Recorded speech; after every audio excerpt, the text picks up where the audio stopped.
Merry meet and welcome to Psalmic Saturday here at Ariel's Corner. This is Ariel Gatoga, and we are streaming live on YouTube and on Twitch. We're about ready to do a Psalm spell.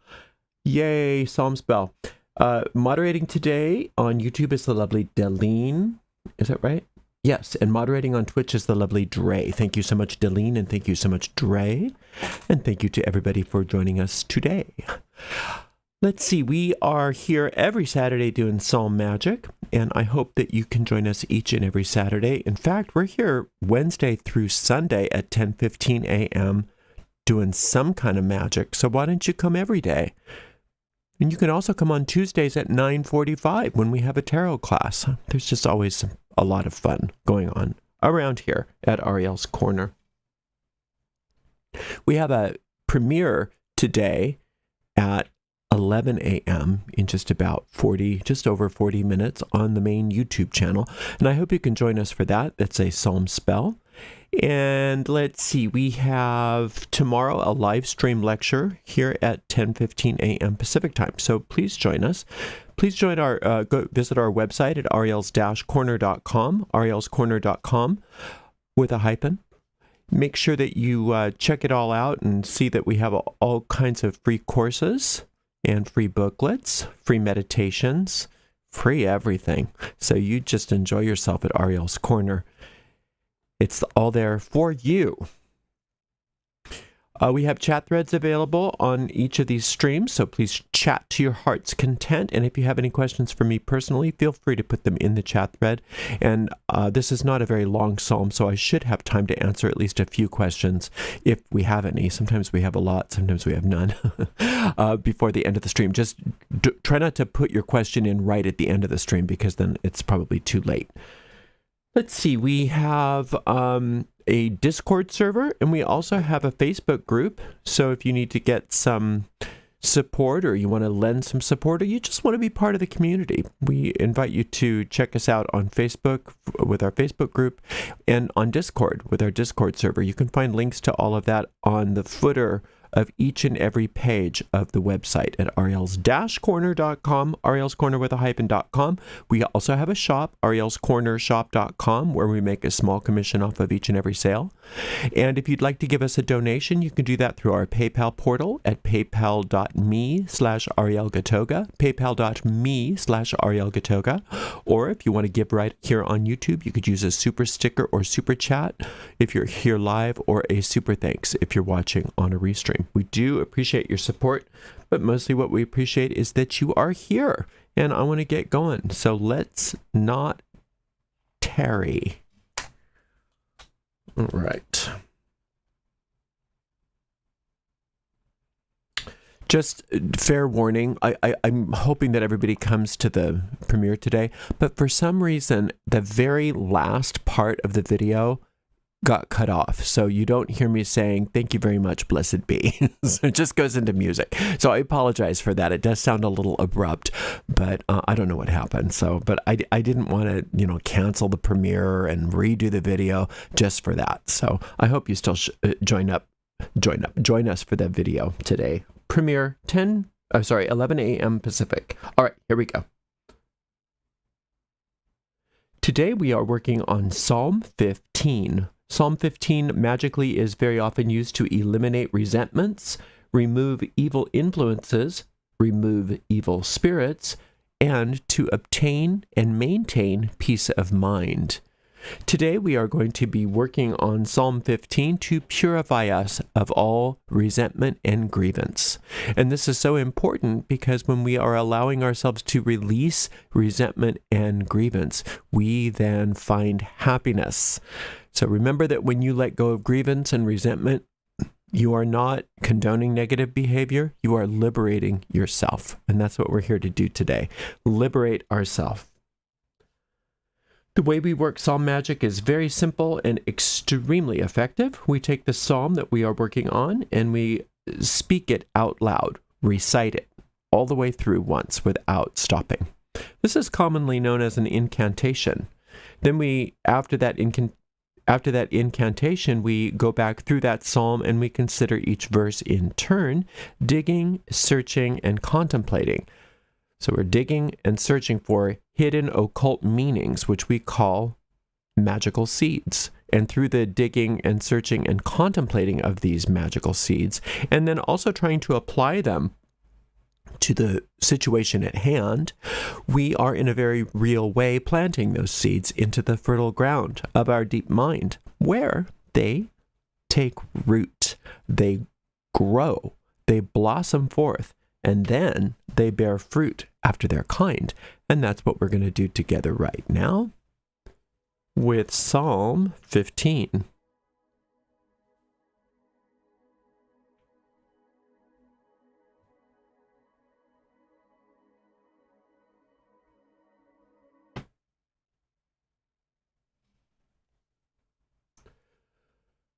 Lord, who shall abide in thy tabernacle?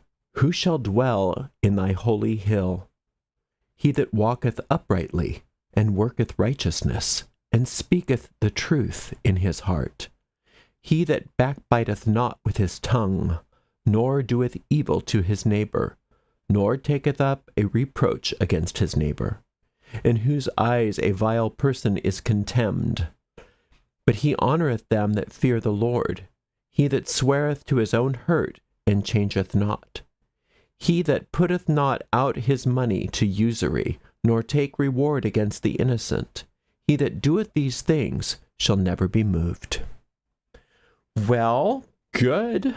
So we are going to remind ourselves as we start that our purpose today is to dissolve resentment and grievance. So if you have somebody that you can think about that you've got some resentment towards, we can use them as just a focal point for this.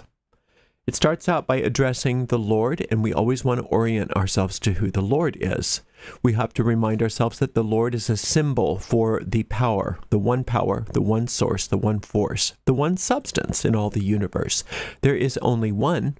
There are not 2 powers, 3 powers, 7 powers, or 12 powers. There's one power. Now, there may be different expressions of this power, but the power itself is one. And since there's only one, nothing can oppose it. And since nothing can oppose it, anything that is for the power is successful. Anything that tries to go against that power is unsuccessful. Since we are with the power and the power is with us, we have to be successful in our endeavors when we work psalm magic.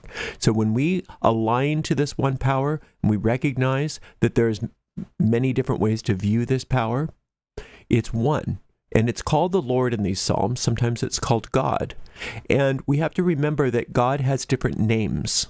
And the different names of God are the nature of God, or the different qualities of God. A few of these qualities, just to remind ourselves what we're dealing with, are the quality of life itself, that which is beating your heart. The quality of infinite soul. That means that you are a unique expression and extension of this one power, yet you are not separate from this one power. You are always connected. The divine quality called spirit. Spirit is that which cannot be destroyed and is unassailable. And that's who you are also as a true child of this power. So there's nothing about you that is vulnerable or can be hurt. And when we work with these psalms, we reclaim our invulnerability. Infinite intelligence is another name for God, and that same intelligence is responsible for creating star systems and knows how to make embryos turn into babies, and knows how to make forests come out of acorns, and all kinds of things like that. Everything that is real is designed by this infinite intelligence. And since this infinite intelligence is always perfect in its design, that means the design of your life is perfect as well. And so when we are putting ourselves in alignment with infinite intelligence, then that same power that knows how to keep the planets revolving around the sun knows how to handle any problems in your life, including resolving this resentment. Infinite truth. There's only one truth, and that's infinite intelligence truth. Anything that goes against that truth is not real. And so we only want the truth to be revealed because we know that when the truth is revealed in our lives, we wake up from any illusions and we are always happy, always successful, and things work out for us. Infinite love. This power loves you, and you are created out of an act of love. This power is very easy to think of in very abstract terms, but it's a very personal relationship that you have with this power, whether you realize it or not, because it loves you personally, and it never stops loving you, it never stops caring for you, and it never stops thinking about you. And so that love is very intimate. And the more we can allow ourselves to be aware of this love that Spirit has for us, then we are less inclined to press against that or push away from it. And we are more inclined to allow it to work on our behalf, because remember, we also have free will. And so it's up to us to say yes to this power. Infinite law, the laws of the universe are absolute, and you are under no laws but this powers. And so any law that tries to supersede the laws of this power will be completely undone. And then presence. There is a unique and there is a powerful presence of this power in your life, and it's very visceral, and it's there for you if you want to experience it. So those are a few of the names of God, and it's, like I said, a very good idea to just orient ourselves before we get into the nuts and bolts of all of this, which we're doing now. It says, Lord, who shall abide in thy tabernacle? Now the tabernacle is that place on top of the hill called Zion. And that tabernacle represents your connection to infinite intelligence. That's where your soul and infinite intelligence are one. So there's no ego there. There's no feeling of separation there. So that's a symbol for that divine connection. And it says, who shall abide in that tabernacle? Who shall dwell in that holy hill? So there's only certain things that can be there. And it tells you, he that walketh uprightly. Well, that's your soul. Your soul walketh uprightly. You have that power of poise at all times. You have nothing to be ashamed of. You have nothing to hang your head over. Even if you have transgressed somebody, even if you've done something bad, so to speak, you and infinite intelligence can get together, and it can be undone for you, and things can work out for you. But you need to hold your head up high, because you are a soul, and you are a divine expression of infinite intelligence. And worketh righteousness. That means that you're going to be guided and led by the inner voice, that still small voice within you, so that you do the right things. You're not going to be tempted to do the wrong things anymore by listening to your addictive kinds of behaviors or your knee-jerk reactions to things. Instead, you're learning how to listen to the wisdom that is placed within you, that still small voice that is always placed within you, so that you never have any question as to what to do, and you're always acting rightly. And speaketh the truth in his heart. That means not only do you speak the truth to people, but you tell the truth to yourself. You have the courage to look at yourself and be honest.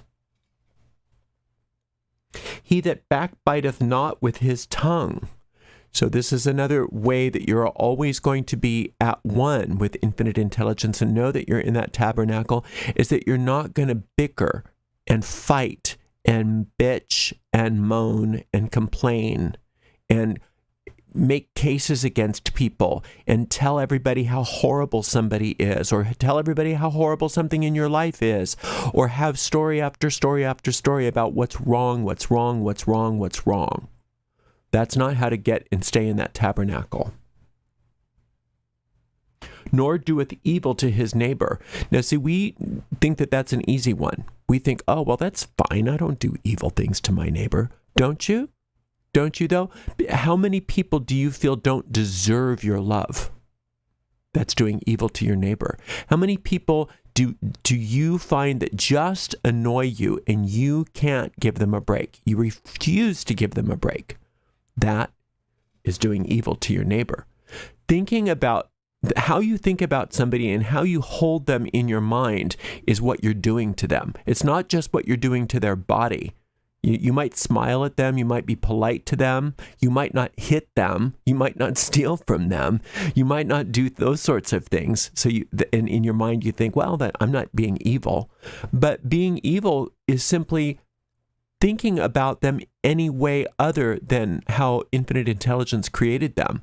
If you are only looking at them as separate egos, then you're not doing them anything but evil, because they're not egos. They are infinite intelligence itself being expressed uniquely as that soul. And they may not notice that. They may not exhibit that kind of behavior, but that doesn't mean that it's not there. And it's up to you to see past their behavior and into the truth about them, even though it's hard, even though that's a very challenging thing to do. But that's how you cannot do evil to your neighbor, nor take up a reproach against his neighbor. So it's kind of going to the same idea that you don't, so a lot of times holding a negative thought about somebody is all that you do, but usually that will find a way to be expressed in your speech or in your actions, that you have some case against them, that you either talk about them behind their back, you talk negatively about them to their face, somehow you reproach them. And you don't need to reproach them. It's not up to you to judge them. When you judge them, you're putting yourself into a very precarious predicament, because you don't know everything. You're not as smart as you think you are from the point of view of your ego. Yes, as an extension of infinite intelligence, you are a complete genius. But a complete genius is not that part of you that's the complete genius is not the part of you that's causing you to have reproach. Judging people is you thinking you're so smart that you know everything, and that since you know everything, you can pronounce a judgment about them. Now, even if they've done horrible things to you, even if they, in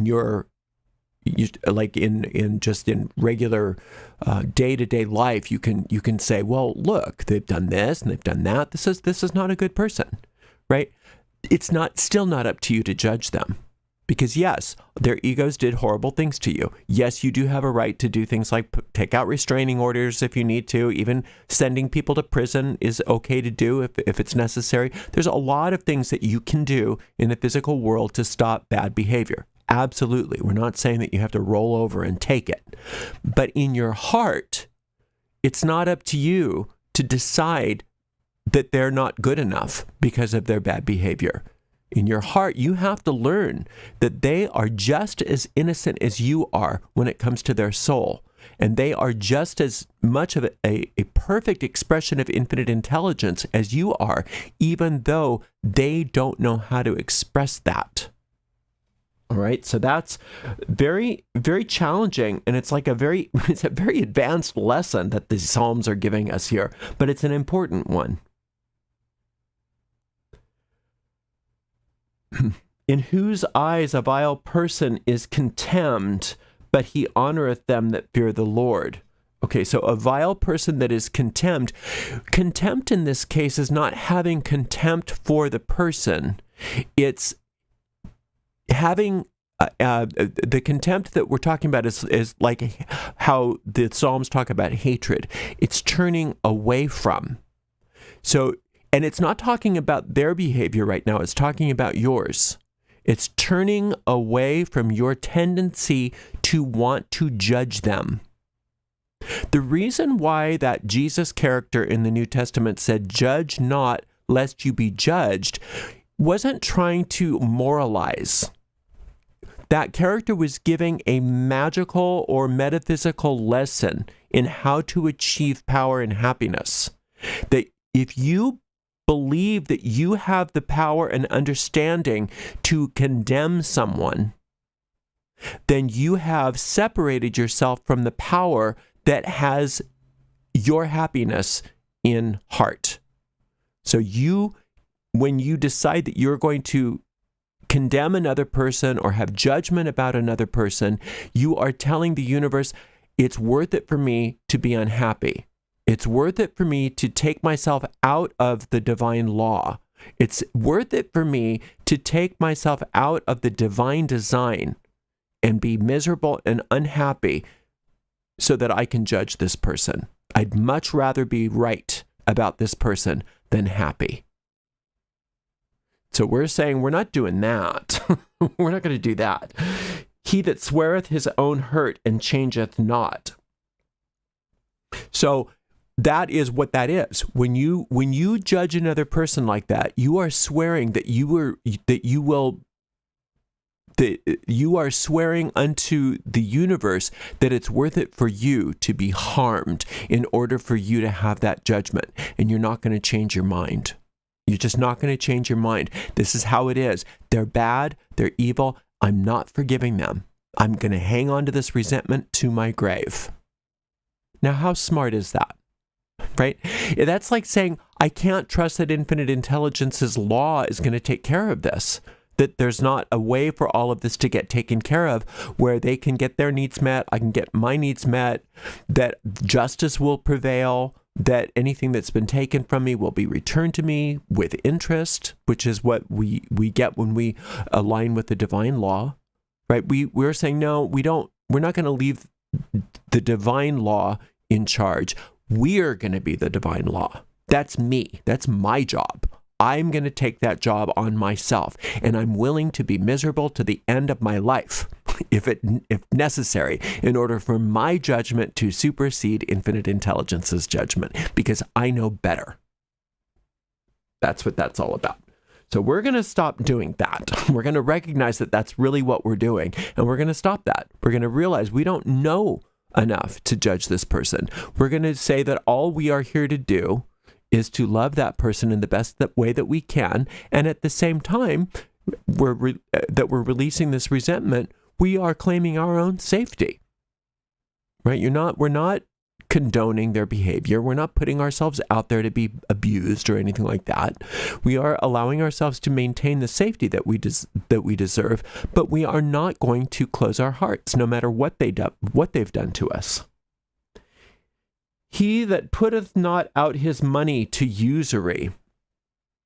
Well, money doesn't necessarily only mean cash, but yeah, if you are going to manipulate your way through life, if you're going to use whatever your treasures are, whether it's monetary or not, in order to manipulate other people, in order to get what you want, in order to try to bribe people or extort people or cajole certain types of behavior in your life, it's not worth it.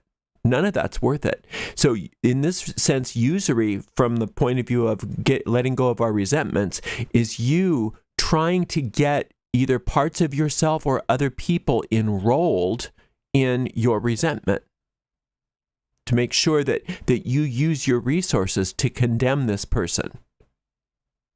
A lot of times we don't realize how we do that, but we do. We use whatever powers we have, whatever riches we have, to go after other people because we feel so self-righteous about how bad they are. So we're going to not do that. We're not going to use our resources against anybody, because ultimately what we're doing is using those resources against ourselves. Nor taketh reward against the innocent. So it's hard because we don't see them as innocent. We say, no, but they're guilty. Look what they did. That was really bad. That was awful. They are guilty. So I'm not going to do this. And the psalmist saying, yeah, but they are innocent. The guilt that you're talking about was something that happened within their ego against your ego, and that can be dealt with. But no matter what they did, there's no such thing as an unforgivable sin. And it's not up to you to condemn them as souls. It can be up to you to change and protect yourself from certain behaviors, absolutely. But condemning them in your heart, not up to you. You don't have enough understanding to be able to do that. You really don't, no matter what you think. So they are innocent. So you're going up against an innocent person when you do that, because what you're condemning is not their behavior, you're condemning them. You're condemning them as souls. So if you're condemning their behavior, then that's simple. You just remove yourself from the situation. You find ways to end that interaction with them. There's all kinds of ways that you can protect yourself from their behavior. But that doesn't mean that you hold onto resentment in your heart. That's a very different thing. He that doeth these things shall never be moved. He that doeth these things shall never be moved. So if you are, it's a little bit a misunderstanding there. You can look at it from two ways. It looks almost like the psalm is ending with, if you do all of those things that are holding you away from the tabernacle, you'll never be moved. In a way, that's true. If you're committed to everything other than the tabernacle, then that's what you're going to stay committed to. You're going to have to until you make a new choice. But ultimately, what this is talking about is if you are committed to being in that tabernacle and not doing any of those things that are listed there, you're never going to be moved, because infinite intelligence is going to be the rock that you have. And you'll know that, you'll feel that, and you're never going to want to leave. You're never going to want to leave that tabernacle. You're never going to want to leave that place where you and infinite intelligence are one. And that the place where you and infinite intelligence are one is ultimate safety. It's ultimate grace. It's ultimate forgiveness. It's ultimate prosperity. It's ultimate peace, right? Why would you want to be moved from those things? The ego always has some shiny thing saying, yeah, but you get all the resentment. You get to be right.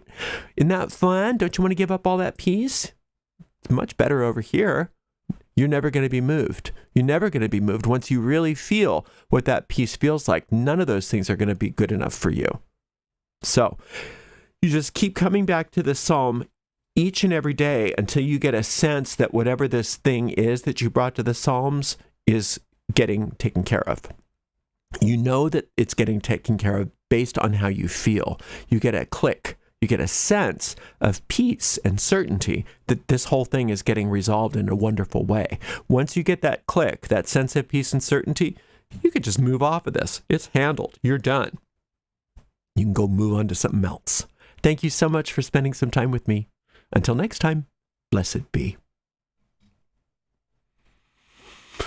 Okay, let's see if anybody has any questions before we end the stream. We do.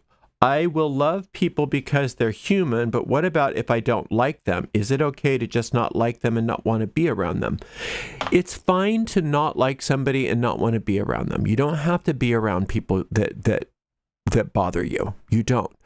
But at the same time, we don't want to use that as an excuse to carry resentments. So make sure that when that's the case, because we all have those people, it's just like, oh, they bug crap out of me, right?